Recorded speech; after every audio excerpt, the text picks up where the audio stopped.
I went to Harvard a month ago, month and a half. I used to teach there. And I talked to a bunch of students, and I told them, it's not easy to get into Harvard, Like, you're a valedictorian if you're at Harvard. And not only are you a valedictorian, you're way better than most people at least 2 other things, or you don't get in. And so, like, I don't know what the acceptance rate is, like 5%, and believe me, not everybody applies, so it's a very selective school. And so why am I saying that? It's like, these are high-quality kids. So I told them what I just told you. It's like, here you are at Harvard. It's like, get yourself educated, man. Read some books, learn to talk, learn to think, make yourself into something. Get the hell out there and make the world that put you here happy that you were put there in that great institution. And they came up to me afterwards and said, God, I wish someone would have told us that when we were in our first year. It's like, Jesus, why didn't someone tell them that? For God's sake, it's supposed to be the greatest university in the world. Is it so difficult to figure that out? Well, it is, if that isn't what you want to have happen in the university. You want to make cringing milksops who whine about being victims while they're going to Ivy League institutions. Jesus, it's pathetic.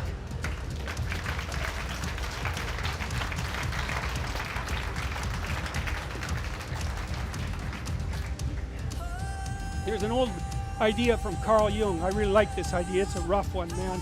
It's like a psychotherapeutic scalpel. Let's say someone's doing something to you you don't understand. It's producing nothing but misery as an outcome. It's like, what the hell is your motivation? They won't tell you. Maybe they don't know. So Carl Jung's advice was, look at the outcome and infer the motivation.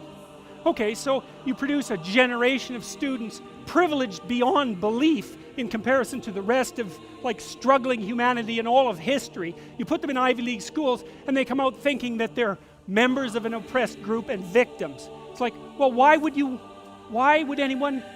that happen? And the answer is, well, that's what the people who taught them wanted to turn them into.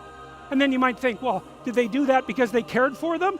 It seems bloody unlikely to me. You take this great raw material, right? I mean, it's taken a lot of work to make an institution like the University of Toronto or like Harvard. We've been working on that for thousands of years.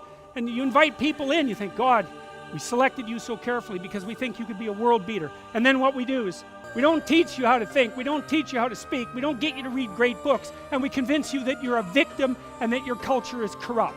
It's like, great. Well, those people are no friends of those institutions, I can tell you that, and they're even less friends of those students. So hierarchies of competence are desirable, and they should be promoted.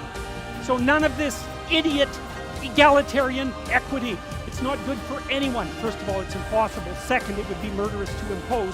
But third, even if it succeeded, it would fail. As fast as it succeeded, that would be how fast it would fail. Why would you strive for anything if there was no up to strive for?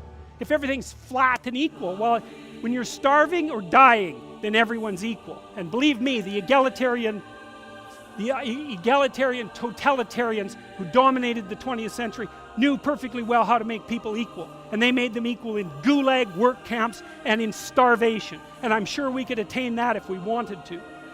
So, all right.